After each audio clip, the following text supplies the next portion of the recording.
Early morning sunlight streamed through the cafe windows, painting golden stripes across the floor. The air, thick with the aroma of fresh coffee and warm croissants, was filled with the gentle notes of soft jazz. Into this cozy scene walked a man, a single dad and CEO, his suit neat but simple. Raindrops still clung to his coat, a sign he had chosen to walk instead of drive. His eyes, though strong, held a deep, hidden loneliness as he scanned the bustling room for an empty table. Near the window, a small girl in a wheelchair sat quietly, her own gaze wandering as if she were waiting for someone. Her wheelchair, a stark contrast to her somber expression, was covered in colorful stickers. She noticed the man searching, and a gentle smile touched her lips. She raised a small hand in signal to him.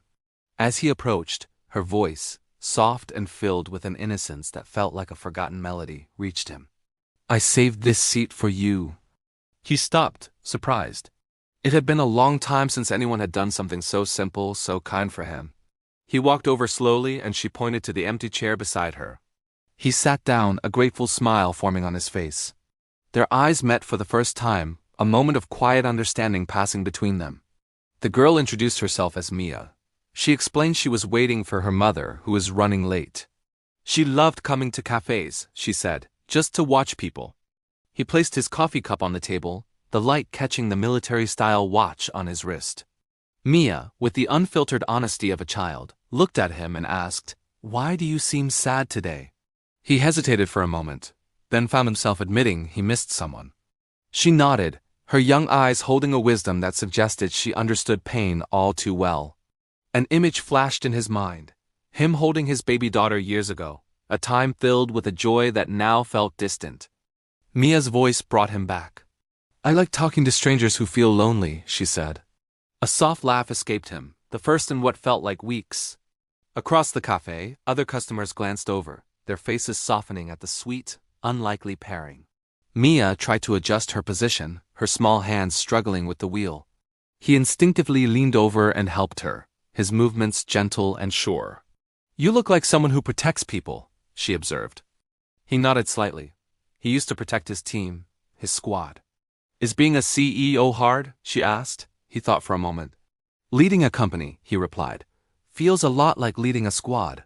"Do you have kids?" she asked, her curiosity piqued.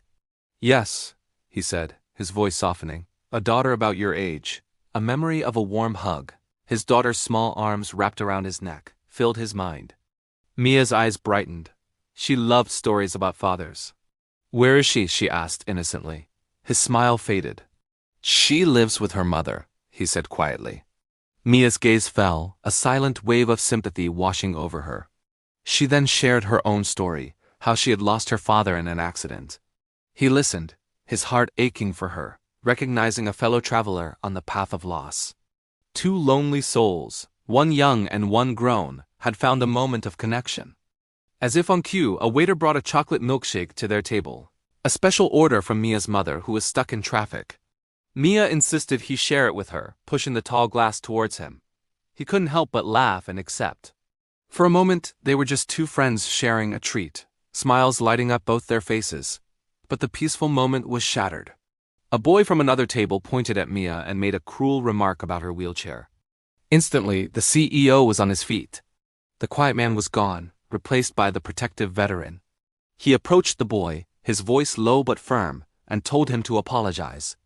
The boy's parents, seeing the gravity in the man's eyes, quickly intervened, apologizing profusely for their son's behavior. Mia watched, her eyes wide with a mix of shock and gratitude. No one had ever stood up for her like that before. He knelt beside her wheelchair, his gaze meeting hers.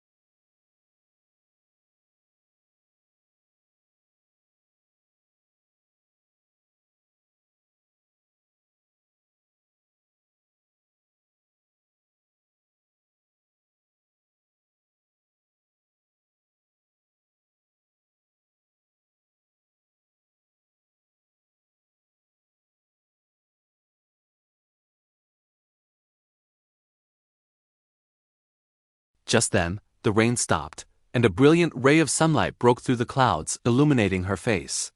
Her mother finally rushed in, her face etched with worry.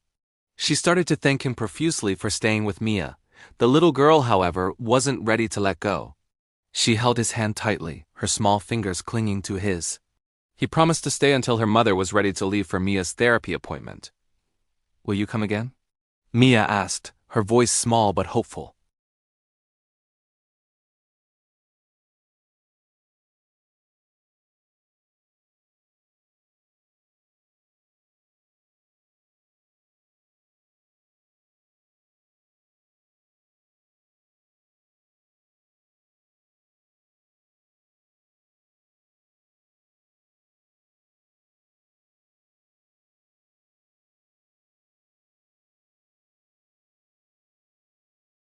He handed it to her. "For new drawings," he said. She hugged it to her chest like a treasure. "Saved this seat for you today," she said, her voice filled with a newfound confidence. "Maybe always." His heart, which had felt so heavy, suddenly felt light. He had needed this. He had needed her. Stepping outside, the sunlight felt warm on his face, a symbol of a new beginning. He turned to see Mia waving from inside, her smile bright. He realized then that strangers could be unexpected blessings. He took a deep breath, the world feeling lighter, and decided he would call his daughter that night. He looked back one last time, his eyes meeting Mia's. A silent message of gratitude passed between them. He turned and walked away, a soft smile on his face, feeling renewed. He was no longer just a lonely CEO. He was a protector, a friend. He was the man Mia saw in her drawing.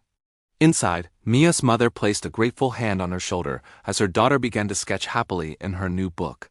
A small act of kindness in a quiet café had changed everything, reminding them both that one simple moment can begin to heal two lonely hearts.